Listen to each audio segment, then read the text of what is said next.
Британските медиуми објавија дека Украина за прв пат истрелала ракети доставени од Британија на руска територија. Оружјето било користено против руските сили во окупирана Украина, вклучувајќи го и нападот врз поранешната централа на руската црноморска флота на Крим минатата година. Лондон и Киев одбија да ги потврдат најновите извештаи. Неодамна, украинските сили истрелаа проектили со подолг дострел обезбедени од САД длабоко на руска територија, откако Вашингтон даде зелено светло. Франција исто така ја снабди Украина со својата верзија на вакви ракети. Европските ракети се разликуваат од американските, изјави одбранбениот аналитичар Патрик Бури од Универзитетот на БАТ. Тоа се ракети за лансирање од воздух. Општо земено, во зависност од извозната варијанта, тие обично имаат опсек од 250 км или 155 мили. Мислам дека имајќи предвид дека американските имаат поголем домет од тоа и не се лансирани од воздух, па затоа е и потешко да се престретнат, барем во теорија.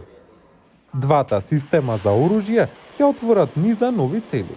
The range of both missiles is enough. Дострелот на двете ракети е доволен за да се навлезе дел зад руските линии во целите на руската инфраструктура, така што тоа ќе го прекине нивното снабдување до нивната линија на фронтот. Значи, вистинскиот дострел на секоја ракета не е толку значаен како фактот дека на Украина се потребни во голема количина и на вистина многу брзо. Украина ќе мора внимателно да ги избира своите цели, вели аналитичарот Бури.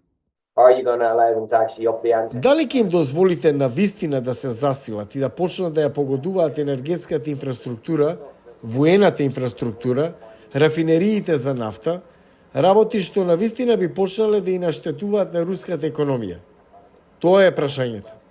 Во меѓувреме, Германија, вториот најголем снабдувач на оружје за Украина, ја отврли можноста да му ги даде на Киев своите крстосувачки ракети со долг дострел. Берлин стравува дека ќе биде вовлечен во војната. Ништо не се промени за нас, ситуацијата, околностите се исти. Иднината на западната воена помош за Киев останува неизвестна.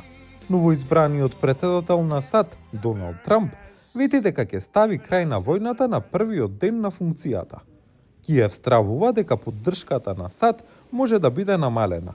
Велика Британија и Франција би можеле да се одлучат да продолжат да ја снабдуваат Украина со ракети, вели Бури. И двете се нуклеарни сили. Тие може да го преземат тој ризик ако сакаат.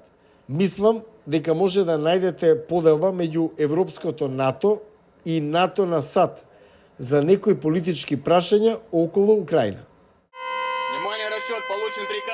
По одлуката на Вашингтон да одобри украински ракетни напади во Русија, Москва го намали својот праг за употреба на нуклеарно оружје.